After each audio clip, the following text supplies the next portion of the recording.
A very warm hello to my little Montfortians. I hope you all are fit and fine at home and doing your studies well. Today in this video we are going to discuss chapter number 13, the magic pot. We have earlier done this chapter in our grade. Now we are going to discuss it again. See, these are the three main characters of this chapter. Shubhdatta, he was a poor woodcutter.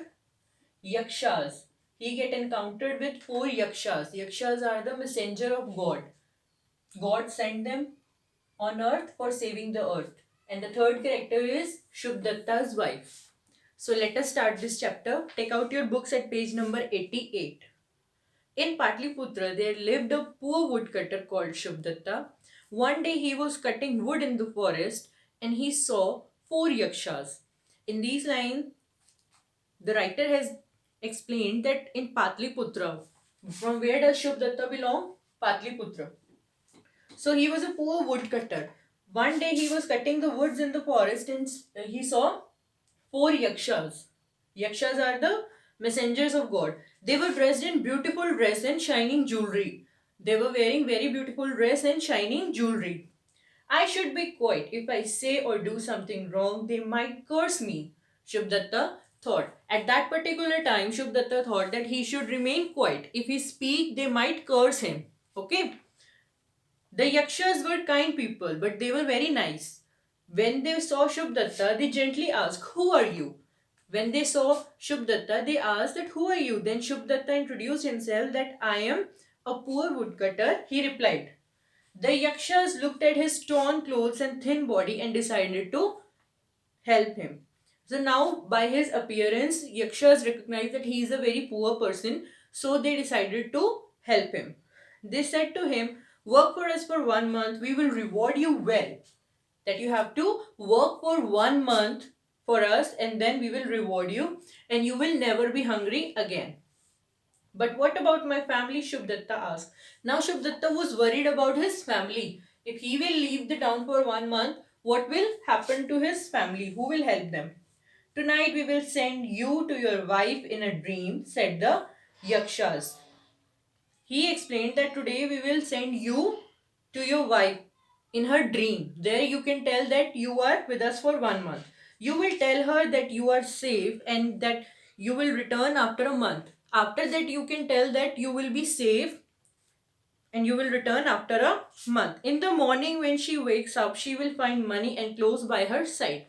In morning, when she will get up, she will find that there is, uh, minimum amount of money she required and sufficient amount of food and clothes. "Then I will gladly work for you, my masters," said Shubhdatta happily. Then he got ready that if they will provide sufficient money and food to his family, then he was ready to accompany them. Shubhdatta went with the Yakshas. They bathed in the river. He helped them dress in silk which they drew out of the air. After that, Yakshas took a bath and Shubhdatta helped them in getting their dress. The dress were created magically. Then he laid out gold plates that they produced magically, but there was no food. Now Yakshas were easily able to arrange a gold plate magically, but there was no food. He said to his Yakshas, one of the Yakshas smiled and said, "We know that there is no food in your house. Take this pot." He gave Shubhdatta that beautiful pot. Now the story is the magic pot. Now the role of the pot has been started, that now Yakshas gave him a pot when they came to know that there is no food in his house. So they gave him a magic pot. And he gave Shubhdatta a beautiful pot. "Put your hand inside and make a wish. Whatever you want will come out." Now what was the procedure of, uh, starting that pot? That you have to just put your hand inside the pot and you have to make a wish and then that thing will appear. Shubhdatta thought of tasty pulao and put his hand into the pot. He had rice in his hand. Then he thought of sweets and other delicious food. Whatever he thought appeared in the pot. He just put the food on the gold plates and set them before the yakshas. Now it was very easy for woodcutter Shubhdatta to take out food from that pot. He just used to put his hand, just make a wish, and then he took out. "What a wonderful pot," he said after the meal. Shubhdatta worked with the yakshas for a month. According to their condition, Shubdatta remained with them for a month. Then one day they said to him, "You have served us well. We will give you anything you ask for." After completing a 1 month, Yakshas asked that we are very happy with your service. Now what do you want from us? "I will take the magic pot, my masters," said Shubdatta. Now Shubdatta put a wish for a magic pot. "If you break the pot, it will come return to us. Ask for something else," said the Yakshas. Now Yakshas said that if you will break this pot will get automatically vanish and it will come back to us. No use of that. Ask for something else. "But I want the pot." Now he was stubborn that he want pot only, nothing else, said the Shubdatta. "Then take it," said the Yakshas, and gave him the pot. In this way, they hand over the pot to him according to his wish. Shubdatta took the pot and went home.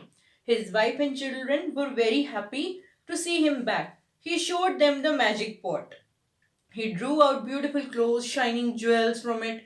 They were wonderstruck. Now, when he went to his home, he showed that pot, magical pot, to his wife and children. They were very happy because they were easily getting that money, food, and good clothes and jewels. So they were wonderstruck. They were great. They were in great surprise. "Let's have a feast for neighbors." Now, feast is a meal. They decided to give feast to 100 people of the village. "But don't tell them where the food comes from," said the Shubdatta to his wife. Now Shubdatta warned his wife that she should not reveal the secret of the spot. So they invited 100 guests and served them the most delicious food they had ever eaten. They called 100 guests and they served them food. "You are just a poor woodcutter. Where did you get the money to make such good food?" one of the guests asked. Now, the main question arises that he was so poor, he was a woodcutter, he was so poor. So, how he is able to manage that feast? How did he manage that feast?